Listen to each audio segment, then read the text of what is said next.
కు స్వాగతం. నా పేరు కిరణ్ కుమార్. ఇప్పుడు హెడ్లైన్స్. ఎరిక్ నాయుడు రమణమ్మ శమ్మికృష్ణ వేడుకలు రంగరంగ వైభవంగా చేశారు.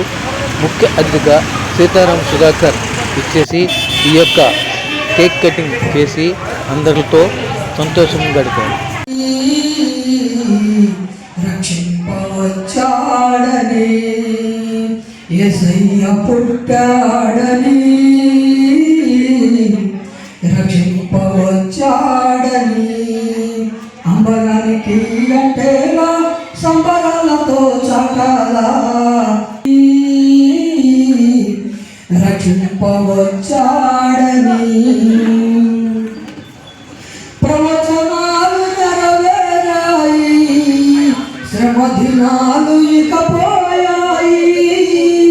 ప్రవచనాలు నెరవేరాయి, శ్రమ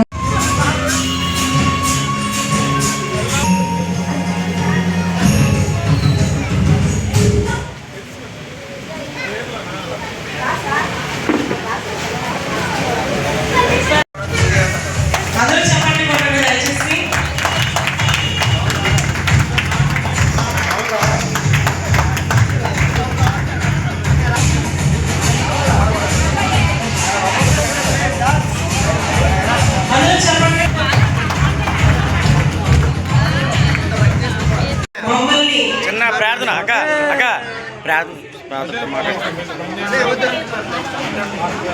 మన పాస్టర్ గారు రాజ్ కుమార్ గారు, మరి కేదారలక్ష్మి గారు, సురేష్ గారు, రైతు మధు గారు, శ్రీనివాస్ ఎంఎల్పిఎస్ గారు, మన రవిశంకర్ గారు, మన ఆదిలక్ష్మి గారు, గౌతమ్, నా ప్రియ శిష్యుడు గౌతమ్ అయిన మావాడు అందరి వాడైన కిరణ్, బొడ్డెని కిరణ్, పేరు పేరున ఉదయపూర్వక నమస్కారాలు. మరి రాజ్ కుమార్ గా అందరం భావించాలి. ఎందుకంటే ఆయన ప్రతి నోట్లో ఉంటది మంచి మంచి వాక్యాలు, కానీ దేవదేవుడి గురించి చక్కగా ఎంతసేపు చెప్పమన్నా నాకు నారాయణ గారు చెప్పారు. గంట అయినా 2 గంటలైనా 3 గంటలైనా ఆ ప్రభువు గురించి, దేవదేవుడి గురించి నిరాటంకంగా అనర్గళంగా స్వామి వారి గురించి, ఆ యేసు ప్రభు గురించి చెప్పగలిగే సామర్థ్యం ఉన్న రాజ్ కుమార్ గారి ఆధ్వర్యంలో అందరికి కూడా మంచి జరగాలని, కొత్త సంవత్సరంలో అందరికి ఉన్నతమైన స్థానాలు, భోగభాగ్యాలు కలగాలని, ఈ క్రిస్మస్ ఇంత బిగినింగ్ ఎవరు ఇప్పుడు దాకా పిల్లలే రమణమ్మ గారు పిలిచారు. సో రమణమ్మ గారికి ధన్యవాదాలు. మా పార్టీ తరఫున, అంటే మా తెలుగుదేశం పార్టీ కుటుంబ సభ్యులందరినీ పిలిచి మాకు చేయడం, మన కొత్తగానే పార్టీ అయ్యారు. మా సురేష్ కూడా నూతన సంవత్సరంలో క్రిస్మస్ ముందే జాయిన్ అయిపోయాడు. కాబట్టి మీ అందరికి 36, 37 ఈ 3-4 వాటికి అత్యంత మా పార్టీ కూడా సురేష్ వల్ల బలం పెరిగి ఇండిపెండెంట్ గా కేవలం 80%తోనే ఓడిపోయాడు. అప్పుడేదో మ్యాజిక్ జరిగింది, లేదంటే కార్పొరేటర్ సురేష్ అనేవాళ్ళం ఈ పార్టీలో చేర్చుకున్నాం. సో ఇలాంటి క్రిస్మస్ సందర్భంగా మమ్మల్ని అందరినీ ఆదరించిన పెద్దలకి మరొకసారి రాజ్ కుమార్ గారికి ధన్యవాదాలు తెలుపుతూ, మీ ద్వారా మాకు ఆశీస్సులు ఉండాలని ప్రార్థిస్తూ ధన్యవాదాలు తెలియజేస్తున్నాను.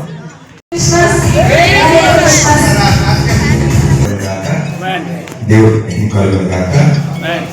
మన ప్రభువైన యేసుక్రీస్తు వారు 2025 సంవత్సరాల క్రిందట పరలోక సింహాసనం మీద కోట్లాది దూతలతో పరిశుద్ధుడు పరిశుద్ధుడని గానాలతో జీవం గల దేవుడు సమయంలో ఆయన్ని స్తుతించాలి, ఆరాధించాలన్నా, గణపరచాలన్నా ఆయన స్వరూపులో ఆయన పొరుగు చెప్పున నేలపట్టిని తీసి మానవం తయారు చేసుకుని, స్త్రీ పురుషుడు కూడా తయారు చేసుకుని, ఆయన ఎంత మహోన్నతుడంటే ఒక సమయంలో ఆయన ఇచ్చిన ఆజ్ఞని అతిక్రమించినందుకు, ఆయన ఒక ఫలము తినొద్దని చెప్పిన తర్వాత అయినా ఫలం తిని పాపం చేసినందుకు ప్రభువైన యేసుక్రీస్తు 2025 సంవత్సరాల కిందట ఆయన మనందరి కొరకు ఆయనే ఒక కన్యకి పరిశుద్ధాత్మతో గర్భము ధరింపబడి ఆయన ఈ భూమి మీద జన్మించారు.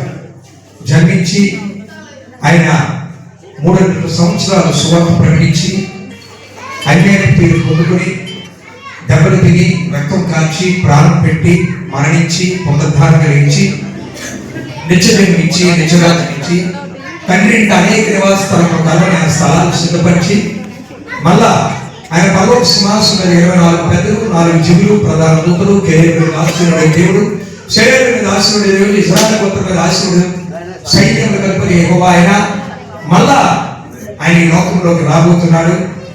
అనేక గురించి ఆయన పరిశుద్ధ రక్తాన్ని కాల్చాడు. ఈరోజు నశించిపోతున్న ఆత్మలను రక్షించడానికే ఆయన ఈ లోకానికి వచ్చి అనేక మందికి ఆయన సువార్త ప్రకటించి ఎవరైతే పాపముతో శాపముతో మరణంతో ఉన్నారో వాళ్ళందరి కొరకు అద్భుతమైన సువార్త ప్రకటించి అనేక మందికి ఆయన పాత రోగ జీవితంలో ఉన్న జన్మిస్తారు, జీవిస్తారు, మరణిస్తారు. కానీ మన ప్రభువైన యేసు క్రీస్తు బెత్లెహేములో జన్మించిన క్రీస్తు ఈ రోజు ప్రతి హృదయంలో ఆయన జన్మించడానికి ఆయన సిద్ధంగా ఉన్నాడు. జన్మించాడు కాబట్టి ఈ రోజు ప్రతి ఒక్కరు cannot see the kingdom of God. రాజ్యం చూడని వాక్యం సెలవిస్తుంది. అందుకే ఈ లోకంలో ప్రతి ఒక్కరూ కూడా ఆయన కార్చిన రక్తంతో మన పాపాలు కడుక్కుని క్రీస్తు సొంత రక్షణను అంగీకరించి నమ్మి బాప్తిసం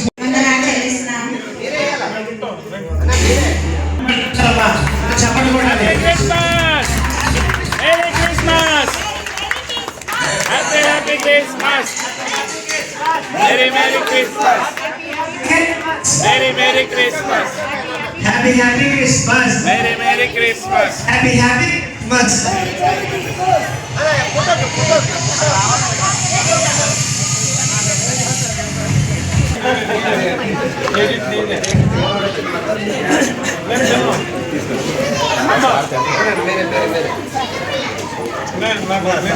పట్టమ్మా ముందు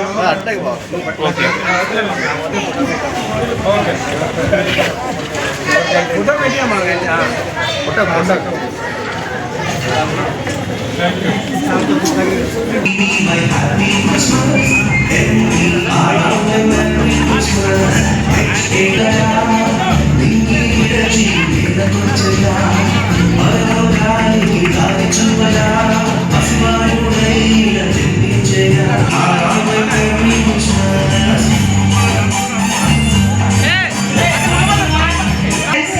మన వాటిన ముఖ్య అతిథిగా వచ్చిన సారికి ప్రత్యేకించి మరి మా వందనం తెలియజేస్తున్నాం. చాలా గొప్ప మానవుడు ఎప్పుడైతే పాపం చేశాడో ఈ లోక సంబంధమైన ఆయన ప్రియకుమారుడు మన కొరకు త్యాగం చేశాడు. ఆయన మత్తయి సువార్త దేవుడు ఇశ్రాయేలు గోత్రముల రాజుడు సైన్యముల అధిపతి యెహోవా అనే దేవుడు ఆయన పరలోక సింహాసనంలో ఉన్నాడు. తండ్రి కృపాక్ష విజ్ఞాపన చేస్తున్నాడు. ఆయన ఈ లోకంలోకి రావడానికి ప్రధాన కారణం ఏంటంటే లూకాసు వార్త 19:10లో నశించిన దానిని రక్షించడానికి. ఎందుకంటే ఆయన జన్మించినప్పుడు గొల్లలు వచ్చాడు, జ్ఞానులు వచ్చాడు, ఆయన అనేకమైన కార్యములు జరిగే కానీ ప్రాముఖ్యమైన మాట ఈ రోజు లూకాన్ని వెతికి రక్షించడానికే ఆయన ఈ లోకంలో వచ్చాడు. ఎందుకంటే ఒక చాలా జాగ్రత్తగా ఒక చక్కటి మాట వినాలి. ఎందుకంటే ఆయన పరిశుద్ధ గ్రంథములు గమనించినట్లయితే ఇక్కడ సిలువల మీద దొంగ మనం గమనించినట్లయితే నశించిపోయాడు. వాక్యం ఏమని చదివిస్తుందంటే ప్రాణాత్మ దేహాలతో ఉన్న మనము ఇక Colossians 3:3 For you die, your life is hidden with Christ in God. మృతులు పొందిన తర్వాత జీవము దేవుడి దగ్గర దాచిపడుతుంది. ప్రాణాత్మ దేహాలతో ఉన్న మనము శరీరము భూమికి వెళ్ళిపోతుంది. మనలో ప్రాణం పోతుంది. కానీ యేసుక్రీస్తుని చూసి ఆయన గొప్పని చూసి ఆ పక్కలో అడుగుతాడు, నువ్వే దేవుడి కుమారుడు అయితే నిన్ను నువ్వు రక్షించుకుని నన్ను రక్షించినప్పుడు ఆయన మొట్టమొదట ఆ పక్క దొంగ ప్రభువైన యేసుక్రీస్తు సువార్త ప్రకటిస్తాడు. ఆ దొంగ ఏం చెప్తాడంటే నువ్వు నీనే పాపులు దేవుడికి స్తుతి కలుగుగాక. ప్రభువైన యేసుక్రీస్తు ఉన్నప్పుడు ఆ పక్క దొంగ ఎంత గొప్ప మాట చూస్తాడంటే యేసుక్రీస్తుని చూసి ఆయన నమ్మి ఆయన ప్రేమించి ఇతరే నన్ను రక్షించగలని చెప్పి మేమైతే పాపుని, ఆయన నీతిమంతుడు, ఆయన ఏ పాపం లేదు, ఆయన నిందారహితుడు, ఆయన రక్షకుడు అని చెప్పి ఆ పక్కతో చెప్తాడు. ఇదిగో నువ్వు నేను పాపులమే, ఇది తగిన న్యాయమే అని చెప్తాడు. ఎందుకంటే ఇజ్రాయెల్ ప్రజలు ఇజ్రాయెల్ ప్రజలు అయితే అంగీకరించలేదు. సొంకయ్య శాస్త్రులు పరిచయాలు యేసుక్రీస్తు దేవుడు కుమారుడు అంటే వాళ్ళు అంగీకరించలేకపోతారు. కానీ సిలువ దొంగ నశించిపోతున్న దొంగ మనం గమనించినట్లయితే యేసుకుమారు మీద ఆడు రక్షింపబడమే కాదు, ఆ పక్క దొంగకు సువార్త ప్రకటిస్తాడు. నువ్వు నేను పాపులమే, ఈ శిక్ష న్యాయమే, కానీ ఆయన కాదు. దేవుడికి స్తోత్రం కలుగును గాక. ఆయన నీతిమంతుడు, ఆయన దేవుడు కుమారుడు. ఇప్పుడు నన్ను జ్ఞాపకం చేసుకొని ప్రభువైన యేసుక్రీస్తు ఆయన జీవితాన్ని బ్రతుకులు మార్చాడు. అయ్యా నీ రాజ్యానికి వెళ్ళినప్పుడు నన్ను జ్ఞాపకం